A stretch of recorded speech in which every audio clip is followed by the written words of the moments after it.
Olá, eu sou a professora Esther e você está aqui no nosso canal A História e Seus Caminhos.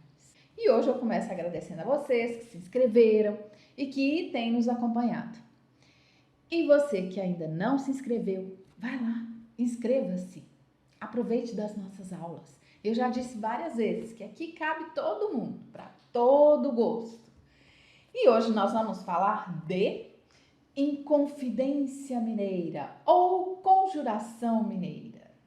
Muitas vezes eu já entrei em sala de aula para trabalhar esse assunto e perguntava: vocês se lembram dos fatos relativos à Inconfidência Mineira? E todo mundo ficava assim: não, que isso, professora? Não sei nem o que é isso. E eu ficava assim, às vezes até triste, né? Aí quando eu falava assim, Tiradentes, aí sempre vem aquelas brincadeiras, aquelas piadinhas, né? Mas aí o pessoal lembrava. Pois é, desse fato que a gente vai falar agora. Inconfidência Mineira ou Conjuração Mineira, né? Na realidade foi uma revolta que não aconteceu na região de Vila Rica em 1789, na região das Minas Gerais. Mas o que significa mesmo inconfidência ou conjuração para esse movimento ter esse nome, para essa não revolta ter ganhado esse nome? Inconfidência está relacionada àquilo que não é fiel, aquilo que foge à confiança. É uma pessoa que não está sendo fiel a algo, né? A alguém. E conjuração? Conjuração é aquilo que se relaciona a uma trama secreta, né? Daí, então, esses nomes foram colocados no movimento. E nós vamos entender rapidinho por que inconfidência e inconfidentes e por que conjuração. Às vezes um, às vezes o outro, né? Bom, quem já foi em Ouro Preto já viu lá o Museu da Inconfidência. Se não foi, não perca tempo. Vale a pena. Bom, sobre este fato, então, é o seguinte. Alguns historiadores dizem que até durante um tempo foi até difícil pesquisar sobre esse assunto, porque os envolvidos, eles deixaram poucos registros, uma vez que o movimento foi constituído de algo que foi uma trama meio que secreta, né? Então, registrou-se pouco. O que tem mesmo, né, que depois vários historiadores foram utilizando, eram as confissões feitas dos condenados, né? Mais adiante a gente vai falar, vai desvendar todo esse mistério dos condenados para a igreja, tá? E tanto de um lado, tanto dos condenados, quanto da parte das autoridades locais que investigaram o caso, ninguém quis deixar muito registro, não, né? Os condenados, porque exatamente pelo fato de não querer que descobrissem que estavam se reunindo. E as autoridades, porque não queriam se envolver ali em maiores problemas em relação aos condenados, que eram pessoas alta sociedade do local. Mas mesmo assim, a gente já tem bastante coisa e é um tema muito comentado aí dentre os temas que a gente estuda em história. Eu particularmente gosto muito desse fato. Bom, mas vamos voltar aí num períodozinho para poder entender o que foi realmente esse movimento. Eu vou deixar o card aqui, caso você queira voltar na Era Pombal, porque eu vou começar falando aí da Era Pombalina. No tempo que Pombal era ministro de Dom José em Portugal, ele até incentivou que aqui na região, né, na colônia Brasil, os colonos pudessem desenvolver algumas manufaturas. Não era coisa simples, na realidade, na maioria das vezes até era sobre tecido, na ourivesaria, esse tipo de coisa. Mas nesta fase que nós vamos comentar agora, né, pelos idos de 1780, já final do século XVIII, Dom José já tinha morrido, Pombal já tinha sido demitido e agora era Dona Maria I que governava. E o seu ministro, né, Melo e Castro, os dois pensavam diferente. E Dona Maria achou que Não, isso não tá certo, não. Vamos acabar com essa farra aí. Colono não tem que ficar desenvolvendo manufatura, tem que trabalhar ou na lavoura, cana-de-açúcar, ou na mineração, no caso da região das Minas, né? Dona Maria então elaborou um documento chamado Alvará, né? O Alvará de Dona Maria I de 1785, no qual ela proibia qualquer manufatura, exceto a produção de tecido de algodão grosso. Por quê? Podia aí, né, fazer as roupas dos escravos. Bom, outro fato de Pombal, que é bom lembrar, Pombal foi ele que elaborou, instituiu a ideia da derrama, né? O que era a derrama? Um sistema tributário que exigia das câmaras, principalmente ali na região das Minas, arrecadarem a quantidade aí de 100 arrobas por ano de ouro. 100 arrobas equivale a 1.500 quilos, ok? Então, as câmaras deviam receber isso dos mineradores, né, e repassar para a metrópole. Caso isso não acontecesse, seria decretado a derrama. O que era a derrama? Era retirar dos mineradores e dos contratadores responsáveis pela cobrança, né, todos os bens até equiparar ao valor dessa quantidade aí de 1.500 quilos de ouro. Então, o Pombal mesmo que criou, ele não fez isso, mas Dona Maria resolveu instituir. Ela disse, não, o pessoal está devendo demais, vamos decretar a derrama. Bom, vê-se aí que a coisa não estava muito boa, né? Ter que voltar a comprar tecidos, vestimentas, né? Coisas desse tipo da metrópole. Se bem que não estava produzindo tanta coisa assim, não, mas já tinha alguma coisa, né? E ainda correr o risco de ter que pagar as dívidas, né, na emergência ali para a rainha, né, para a coroa portuguesa. E para piorar, então, as minas estavam dando sinais de esgotamento. Já vinha há algum tempo, desde o tempo de Pombal, essas minas de ouro aqui na região, né, de exploração de ouro, elas já tinham reduzido aí o ouro. E tem um fato interessante sobre essa época. No meio de tudo isso, que já a Dona Maria estava bem irritada, e o seu ministro também, muitas coisas que a colônia não estava dando o lucro que ela queria, eles começaram a achar que também os salários dos padres estavam altos. Então tinha aí um propósito da coroa portuguesa diminuir o salário dos padres, cobrar as dívidas, né? Rever os contratos dos contratadores, que eram pessoas enviadas para cuidar aí dos créditos e débitos dos mineradores, né? E então Dona Maria e o seu ministro estavam loucos para pegar o pessoal. Mas vamos ver como estava aí a região, né? Como estava aí a região das Minas. Na realidade, a região das Minas já era bem agitadinha, né? Já tinha uma população um pouquinho maior do que as outras regiões, exceto a capital, né? Rio de Janeiro. E essas ordens de Dona Maria vão afetar aí um grupo importante da região, digamos aí especificamente a elite, embora afetasse a todos, mas vai afetar diretamente a elite. E quem era a elite ali nessa região? Os grandes proprietários, fazendeiros, donos de terra, donos de escravos, né? Os advogados, que também sempre estavam assim, ligadões ali com os grandes proprietários, ou eram filhos, ou eles também tinham propriedades, né? Padres, né? E algumas autoridades locais, juízes, né? E até os próprios contratadores ali, né? Bom, eu acabei de falar sobre os contratadores, né? Que eram os homens responsáveis para receber essas dívidas e repassar aí para a metrópole, né? Acontece que a coisa estava ficando difícil, pessoal, ninguém estava pagando nada, né?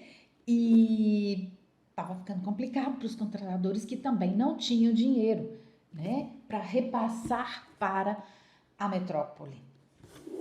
E para repassar para a metrópole. E para fim de conversa aqui, né? A coroa portuguesa, Dona Maria, estava por um tris para decretar a derrama, né? O terror ali. Mas, para piorar ainda, né? O tempinho, né? A gente vai pensando assim, vai vendo, nossa, não era nada fácil, né? E para piorar mesmo, então aí o que já não estava fácil, né? Governava a capitania na época, né? Um sujeito chamado Cunha Menezes. Esse cara, claro, geralmente os governadores eles eram enviados pela coroa portuguesa, né? E esse governador, ele era assim meio que uma mistura de crueldade, um ser meio cruel e imoralidade, também um tanto moral, e punia todo mundo igual, podia ser pobre, podia ser rico, ele não poupava, né? Isso estava deixando o pessoal ali, as famílias mais ricas, as exploradoras ali, já um tanto quanto descontente com aquilo. E começando meio que a romper aí com as autoridades metropolitanas, com as autoridades lá da metrópole, né? E isso não era bom para a coroa portuguesa. E aí, no meio de tantas denúncias e tantas reclamações, né, a rainha resolveu mudar aí, a rainha e seu ministro resolveram mudar o governador do local. Aí um que não era tão cruel, né, que é conhecido como Visconde de Barbacena. Não era tão cruel, mas veio com a recomendação de executar as dívidas, de reduzir o salário dos padres, de perseguir contrabandistas, de averiguar a situação dos contratadores, né? E decretar a derrama. Melhorou por um lado, piorou por outro, né? Mas é bom lembrar uma coisa. Por essa época, aí final do século XVIII, né? O iluminismo estava com tudo ainda. E igual a gente já comentou em outro vídeo, né? Caso alguém queira voltar, ao card aí para você voltar lá e ver.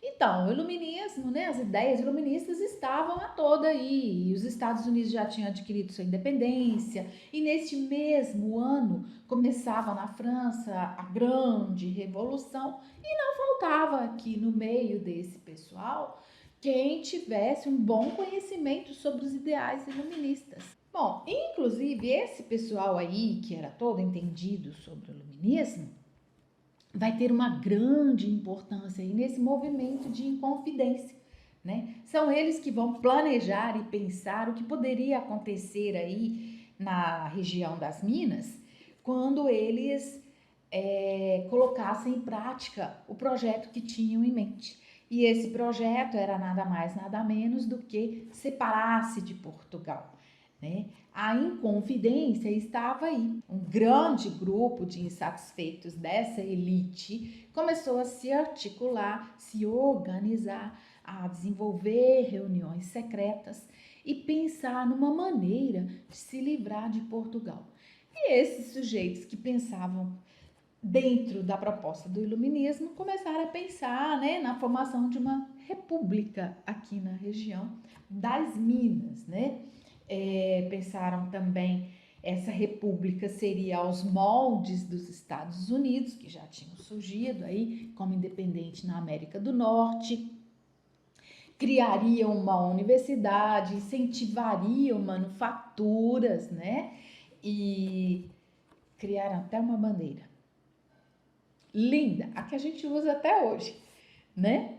E tinha até entre eles quem queria expulsar aí os portugueses, uma espécie de um nacionalismo, né? Um futuro nacionalismo, porque não tinha acontecido ainda, eles estavam articulando. No meio de toda essa organização para que ocorresse o levante, né, da Inconfidência, desses planejamentos da nova república, né, o pessoal, porque isso tudo era para ocorrer, essa separação, essa república era para ser na região das Minas.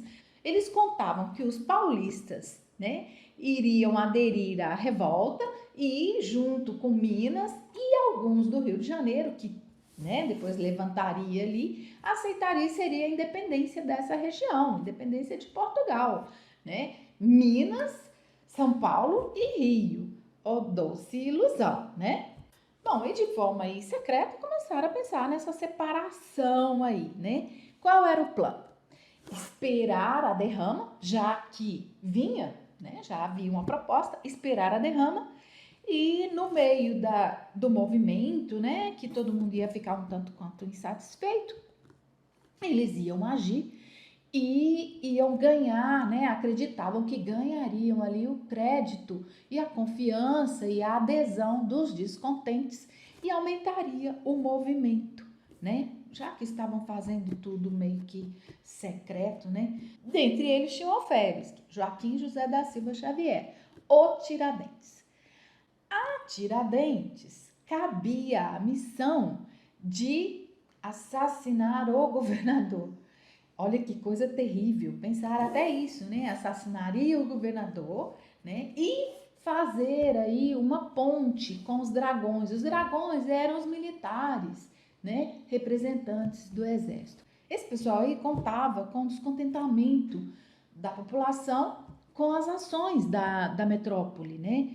Então eles estavam todos preparados. Bom, e tudo ia caminhando, né? Então já estavam todos articulados, pensando aí nessa possível república, né? Inclusive pensaram, além de querer expulsar alguns portugueses, né, num pseudo-nacionalismo, o principal também era perdoar as dívidas dos grandes devedores, que eram eles mesmos, né?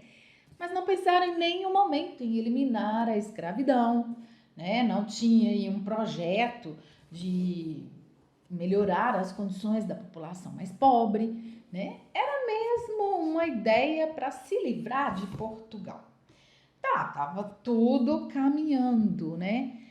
Mas no meio do caminho, um dos elementos ali do grupo, aliás, um contratador, né?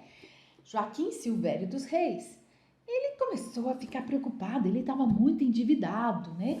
E ele pensou, isso vai dar ruim, isso não vai ser legal. Aí ele chamou um grupo, né? Dizem até que ele era muito amigo do Tiradentes, que é o único militar, que aliás também dizem que era o único mais pobre dentro do grupo, né?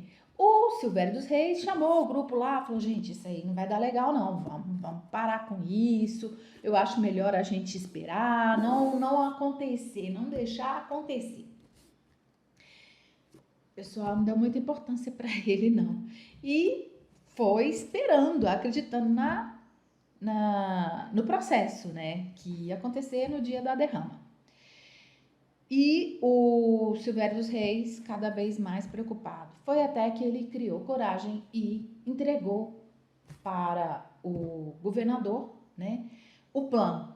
Disse, olha, vai acontecer aí um levante, o pessoal está se organizando nos dias da derrama, no processo, junto com o processo da derrama, eles estão querendo aí tomar o poder.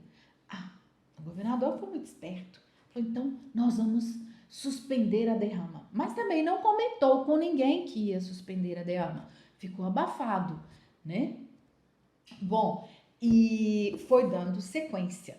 E Tomás Antônio Gonzaga, que era ouvidor ali na vila, mais próximo das autoridades, ficou sabendo que não haveria a cobrança da derrama. E aí então ele mesmo começou a incentivar, porque ele não sabia da denúncia do Silvério dos Reis, né? Ele começou a incentivar e a dizer, não, tem que acontecer mesmo.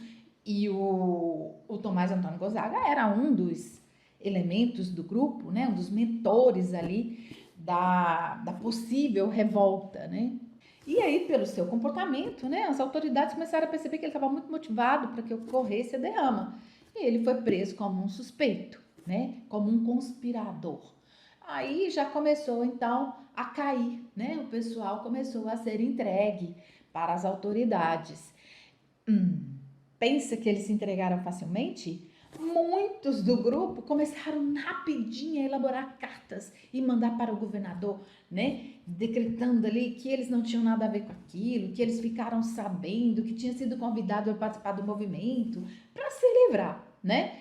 Então, logo em seguida, mais adiante, um pouquinho, bem nessa época também, o Tiradentes foi preso no Rio de Janeiro, né? Denúncia dos seus companheiros, né? E Tiradentes assumiu então toda a sua responsabilidade, né? E foi aquela correria atrás, uma devassa, né? Atrás desses inconfidentes e traidores. Muitos foram presos e degredados, né? O que é o degredo? Era mandar o sujeito para outras regiões. Inclusive, no caso de Tomás Antônio Gonzaga, ele foi enviado para Moçambique, né? Outros foram para outras regiões. E alguns que ficaram por aqui acabaram sendo perdoados. Ninguém foi punido com enforcamento, né? Como tinha sido decretado, à exceção de Tiradentes, que foi considerado aí por muitos como liderança do movimento. Mas não foi não, era um grupo maior, né? E sempre se questiona, mas por que só Tiradentes foi o único punido com enforcamento, né? E toda aquela coisa em torno dessa execução. Bom, muitos historiadores definem e falam, né? Ele era o único que era o mais pobre, além de que ele assumiu declaradamente que estava planejando sim a separação, não era apadrinhado por ninguém, né? E daí então serviu também para exemplo, né? Para a coroa foi muito interessante, pois foi um exemplo para que ninguém fizesse isso. Bom, a revolta não aconteceu, mas deu um grande susto na metrópole. Porque não eram pessoas pobres, não eram homens comuns, não eram escravos, não eram pessoas simples. Eram os representantes da coroa aqui na região mais rica da colônia, era a elite que estava ligada à metrópole, que estava reagindo contra os mandos e mandos da metrópole e que estava descontente com a política econômica e administrativa da metrópole em relação à colônia. E quer saber mais? No próximo vídeo eu contarei muitas curiosidades sobre esse fato, sobre a Inconfidência, que não coube aqui, mas que com certeza vocês irão gostar. Vá lá, dê seu like, inscreva-se, fique aqui com a gente, aumente o nosso grupo, aproveite e até mais!